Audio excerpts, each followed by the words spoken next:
हाय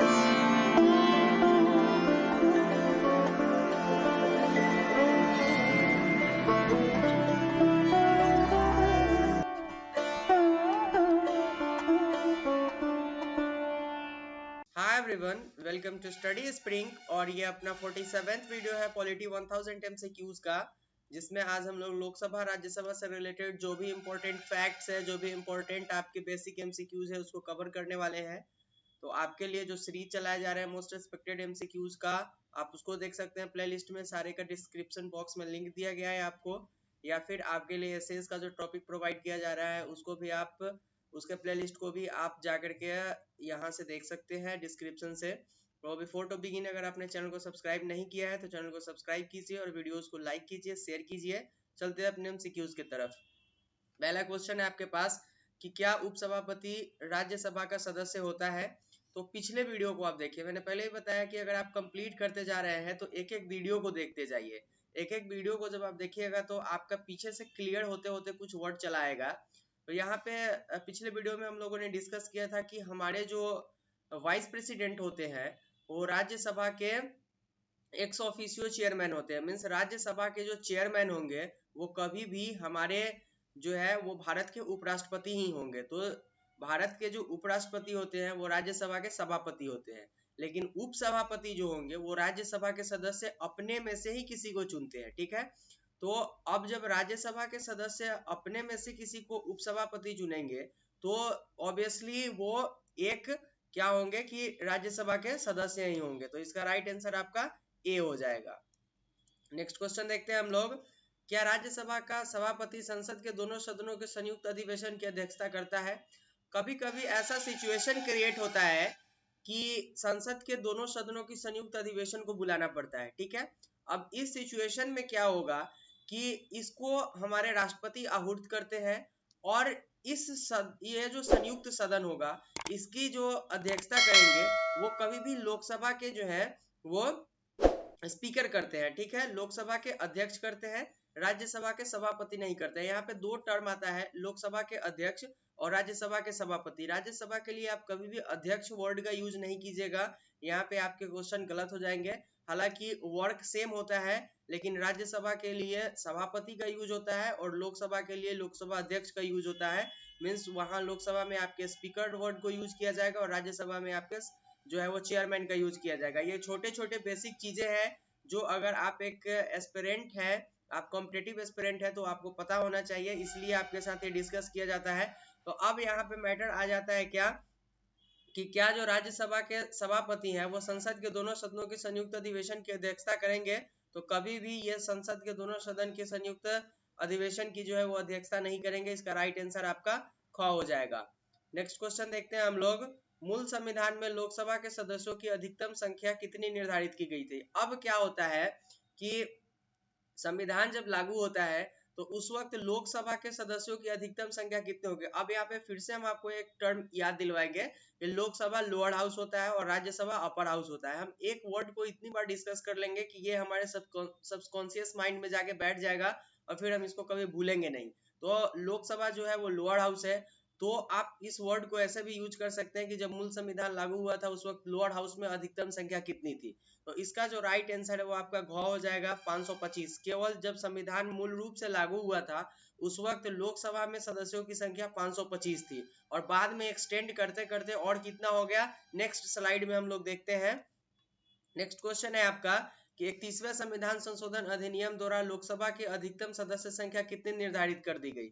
अब ये वर्ड आ जाता है आपका, तो इसका राइट जो आंसर है वो आपका 545 है। 545 कर दिया गया हुआ था इसका 31 कॉन्स्टिट्यूशनल अमेंडमेंट।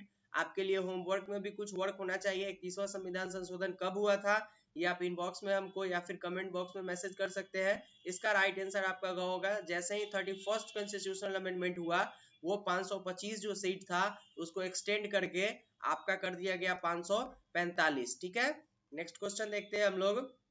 वर्तमान में लोकसभा के कितने सदस्यों को राज्य की जनता सीधे निर्वाचित करती है। टर्म है यहाँ पे एक, राज्य की जनता सीधे निर्वाचित करती है। थोड़ा सा आपको परेशान करने के लिए क्वेश्चन दे दिया गया। तो इसका जो राइट आंसर है वो है आपका 543। ऑप्शन घ जो है इसका राइट आंसर है। अब यहाँ पर आप आ जाइएगा आपका जो यहाँ पे वर्ड आता है इसको पहले कंप्लीट कर लेते हैं हम लोग। 545 अभी सिलेक्शन के लिए है आपका, तो 543 जो है वो आपका डायरेक्ट जनता के थ्रू आते हैं, लेकिन इसमें भी एक टर्म है। 543 में जो है वो आपका आ जाएगा, इसमें से आप 13 को हटा लीजिए। यहाँ पे 13 जो आएंगे सदस्य वो आपके यूनियन टेरिटरीज से आ जाएंगे, और जो आपका 530 है वो जनता से डायरेक्ट निर्वाचित होकर के आ जाते हैं। तो यहाँ पे एक वर्ड यूज कर दिया गया है आपका कि जनता के थ्रू डायरेक्ट। अब संघ शासित क्षेत्र से भी अगर सदस्य निर्वाचित होकर के आएंगे वो भी चुनाव के थ्रू ही आएंगे, ठीक है। लेकिन यहाँ पे एक मैटर आता है कि इन दोनों को मर्ज करके जब आप देखिएगा तब भी तो ये सदस्य डायरेक्ट ही निर्वाचित होकर के आते हैं, तो उसको इंक्लूड कर लेंगे हम लोग, तो वो 543 ही हो जाएंगे। 530 राज्य से आते हैं और 13 जो है आपके संघ शासित क्षेत्र से आ जाते हैं। तो कुल मिलाकर के जो डायरेक्ट सदस्यों की संख्या हो जाती है वो 543 हो जाती है। नेक्स्ट क्वेश्चन देखते हैं हम लोग। संघ शासित क्षेत्रों की जनता लोकसभा में अपने कितने प्रतिनिधित्व निर्वाचित कर भेजती है? इसका राइट आंसर आपका 20 है, ठीक है। संघ शासित क्षेत्र मतलब यूनियन टेरिटरीज से 20 जो है वो सदस्य लोकसभा में आ सकते हैं, यहाँ तक कोई प्रॉब्लम नहीं है। लेकिन एट प्रेजेंट में केवल 13 सदस्य ही यहाँ से चुन करके आते हैं, केवल 13 सदस्य, जो 530 आपके राज्य से आ जाते हैं और 13 आपके यूनियन टेरिटरीज से आ जाते हैं। इसमें केवल 13 ही आते हैं, अभी 20 नहीं आते हैं, ठीक है। और 2 सदस्य जो होते हैं वो आंग्ल भारतीय होते हैं, जिसको राष्ट्रपति आंग्ल भारतीय जो होते हैं उनको यहाँ पर क्या किया जाता है कि राष्ट्रपति निर्वाचित करके 2 सदस्यों को भेजते हैं। तो ये टर्म है आपका। लेकिन अधिकतम जो सदस्यों की संख्या हो सकती है यूनियन टेरिटरी से वो 20 हो सकती है। एट प्रेजेंट में केवल 13 सदस्य चुन के आते हैं। नेक्स्ट क्वेश्चन है आपका, राष्ट्रपति आंग्ल भारतीय वर्ग के कितने, इसको आप कितने कर लीजिएगा, कितने प्रतिनिधियों को लोकसभा में मनोनीत करता है? तो इसका राइट आंसर, इस क्वेश्चन को डिस्कस करने से पहले हम लोग आ जाते हैं पहले आर्टिकल 331 पे। तो ये राष्ट्रपति का स्पेशल पावर होता है कि वो क्या करते हैं कि आंग्ल भारतीय मीन्स जिसके माता या पिता में से कोई भारत के रहे हो, या पिता या माता में से कोई भारत के रहे हो, और वो जो है उसके माता फिर विदेश की रही हो या फिर पिता फिर विदेश के रहे हो, तो उस व्यक्ति को क्या बोला जाता है? आंग्ल भारतीय बोला जाता है। सपोज दैट राम है, उसकी माता इंडिया की है और उसके पिता जो है वो अमेरिका के हैं, ठीक है, या फिर उसके पिता अमेरिका के हैं, माता जो है वो इंडिया की है। तो इस सिचुएशन में जो बच्चे पैदा होते हैं उनको हम बोलते हैं वो आंग्ल भारतीय हैं। तो आंग्ल भारतीय जो व्यक्ति हैं उनके लिए क्या होगा कि राष्ट्रपति 2 सीट निर्वाचित करती है, ये आर्टिकल 331 के थ्रू होता है। और लोकसभा में राष्ट्रपति ऐसे ऐसे 2 व्यक्तियों को जो है वो मनोनीत करते हैं, और राज्यसभा में ऐसे 12 व्यक्तियों को मनोनीत करते हैं जिनको किसी पार्टिकुलर क्षेत्र में बहुत ज्यादा नॉलेज होता है, ठीक है। लेकिन यहाँ पे केवल आंग्ल भारतीय के लिए ही है। नेक्स्ट क्वेश्चन देखते हैं, लोकसभा के अधिकतम सदस्य संख्या कितनी हो सकती है? तो मैंने पहले ही बताया लोकसभा की अधिकतम सदस्य संख्या 550 हो सकती है। एट प्रेजेंट में 545 के लिए जो है वो इलेक्शन होता है। 545 में 530 आपका राज्य से चुन करके आते हैं, 13 आपके जो है यूनियन टेरिटरी से चुन करके आ जाते हैं, और 2 को हमारे राष्ट्रपति मनोनीत कर लेते हैं। इसका राइट आंसर ग हो जाएगा। नेक्स्ट क्वेश्चन, इस समय लोकसभा के सदस्यों की कुल संख्या किस वर्ष की जनगणना के आधार पर आधारित है? ये आपका 1971 के जनगणना के आधार पर आधारित है। एक परिसीमन कमेटी को बैठाया जाता है, परिसीमन आयोग को बैठाया जाता है, वो 1971 की जनगणना को एनालाइज करके 1974 में अपना रिपोर्ट भेजता है कि एट प्रेजेंट में 545 ही सदस्य संख्या रखे, जिसमें 530 आपके आ जाएंगे यूनियन 530 आपके राज्य से आ जाएंगे, 13 आपके यूनियन टेरिटरीज से, और 2 को आंग्ल भारतीय जो होंगे उनको राष्ट्रपति मनोनीत करेंगे। तो 1974 में रिपोर्ट भेजा गया था, लेकिन वो जो रिपोर्ट थी वो 1971 की जनगणना पे आधारित है। इसका राइट आंसर आपका ग हो जाएगा। नेक्स्ट क्वेश्चन, लोकसभा की वर्तमान सदस्य संख्या किस वर्ष तक अपरिवर्तित रहेगी? तो इसका राइट आंसर आपका 2001 हो जाएगा। 84th कॉन्स्टिट्यूशनल अमेंडमेंट जब किया गया हुआ था, 84वां संविधान संशोधन, उस वक्त बोला गया कि ये जो है 2001 की जनगणना, इसको क्या किया जाएगा कि 2001 की जो जनगणना है इसका राइट आंसर आपका घ हो जाएगा 2026, ठीक है।